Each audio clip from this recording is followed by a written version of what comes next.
దాదాపు 5 సంవత్సరాల నుంచి ప్రతి సంవత్సరం సంక్రాంతి సంబరాలు జరుపుకుంటున్నాము. ముఖ్యంగా మన సంజీవ నగర్లో ప్రతి సంవత్సరము ఎంతో ఉత్సాహంగా ఈ కార్యక్రమం జరుపుకుంటున్నాము. ఇక్కడ సహకరిస్తున్న పెద్దలు అందరూ ఇలాగే ప్రతి సంవత్సరం మాకు సహకరించాలని కోరుకుంటూ ఇలాంటి కార్యక్రమాలు ఇంకా ఎన్నో చేయాలని మనమంతా హిందువులమంతా ఐకమత్యంగా ఉండి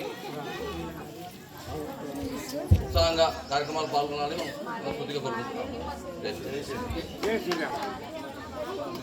జై శ్రీరామ్. ముందుగా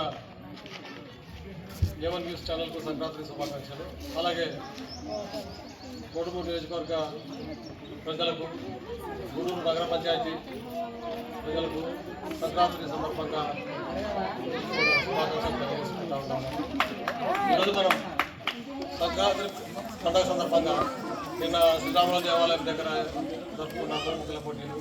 ఈరోజు సంజీవయ్య నగర్లో జరుపుకున్నాము. రేపు తిమ్మగుడి స్వామి దేవాలయం ప్రాంగణంలో జరుపుకుంటా ఉన్నాము.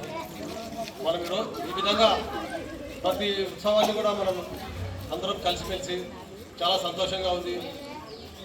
మనం మీ కాలనీ వాసంతా కూడా సంజీవయ్య నగర్ వాసంతా కూడా చాలా ఇంత పెద్ద ఎత్తున తరలి వస్తారని చెప్పి ఊహించలేదు. అసలు చాలా ఉత్సాహంగా కూడా ఈ విధంగా మనం ప్రతి సంవత్సరం కూడా ఇట్లా ఉత్సాహంగా జరుపుకొని మనం సంక్రాంతి సంబరాల్ని, ఎందుకంటే ప్రతి సంవత్సరం వచ్చే మొదటి పండుగ సంక్రాంతి కనుక ఈ సంక్రాంతితో ఈ వెలుగులు చీకట్లు తొలగిపోయి వెలుగులు నిండి ప్రతి పండుగలకు కూడా మొదలైపోయి ఇప్పటి నుంచి ఈ రోజు నుంచి మొదలవుతున్నాయి. సంక్రాంతి నుంచి మొదలైంది కనుక మళ్ళీ సంవత్సరం వరకు పంటలు, వ్యవసాయం అయితే వ్యాపారం అన్ని విధాలు కూడా మనకు మంచి జరగాలని కోరుకుంటూ తీసుకుంటాము.